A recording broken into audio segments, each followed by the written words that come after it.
Assalamualaikum warahmatullahi wabarakatuh. Nama saya Farid. Tahu santrinya Pak Yusuf Hasim atau Pak Ud. Waktu itu tahun 98 saya diutus Pak Ud disuruh menempati rumah ini, sebab rumah ini waktu itu barusan menerima wakaf dalam keadaan rumah kosong. Karena waktu itu masih dalam keadaan kosong, makanya saya disuruh Pak Ud untuk menempati rumah ini tahun 98 awal. Kemudian beberapa tahun kemudian Pak Ud rawuh ke sini bersama Pak Bunyai Yusuf Mazhar, bersama Bunyai Yusuf Bunyai Mahmud, Bu Ud sendiri, dan saya. Waktu itu diundang oleh Pak Ud di sini. Saman kesini semua. Saya tak cerita. Nah, setelah berkumpul bersamaan, baru saya berdiri ini, Pak Ud cerita bahwa dulu itu wilayah Kesamben ikut Mojokerto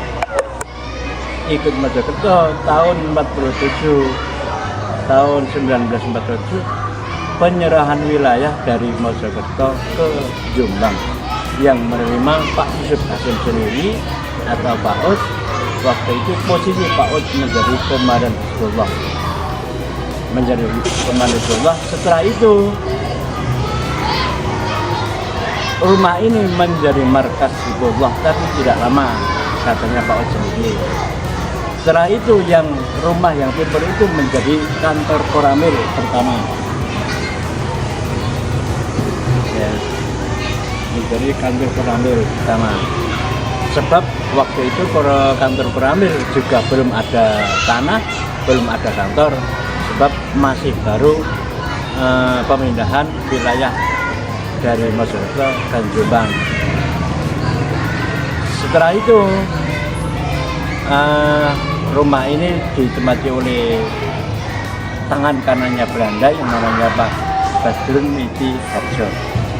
Tapi yang jelas ada hubungan antara kok sampai tanah ini ke Tebuireng, sebab ada sejarahnya antaranya Pak Yusuf Hasim sendiri dengan Pak Tikno. Di samping itu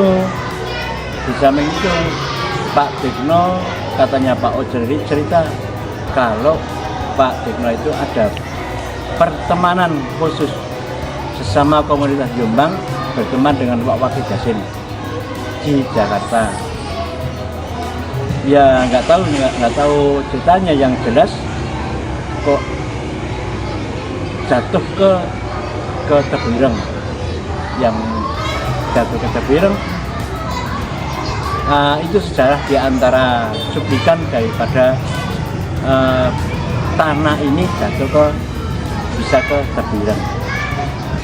Sekitar tahun 2000 Pak Ud atau Pak Yusuf Hasim datang lagi ke sini, minta saya agar supaya mengundang mantan pasukannya waktu itu. Kebetulan di Kesamben itu ada 2 orang, yang namanya Pak Kasri, yang kedua namanya Pak Punari. Itu pasukannya Pak Ud. Kalau Pak Kasri itu sendiri aslinya orang Jawa. Kebetulan dia nikah terus tugaskan di Koramil Kesamben. Akhirnya bermukim di Kesamben. Kebetulan pasukannya keduanya ini pasukannya Pak Ud. Setelah itu saya undang, saya sebagai santrinya Pak Ud, saya Farid sebagai santrinya Pak Ud, saya undang kedua itu ketemu Pak Ud sendiri, bernostalgia ketiganya, dan kedua pasukannya itu memang nimbali Pak Ud dengan bahasa dengan bahasa siap Yai Komandan, bukan komandan Yai, tapi siap Yai Komandan. Hasilnya gitu saya mendengar sendiri, sebab saya juga ada di situ ketika cerita-cerita perjuangan masa lalu. Jadi Pak Ud sendiri membahas masalah-masalah Hizbullah,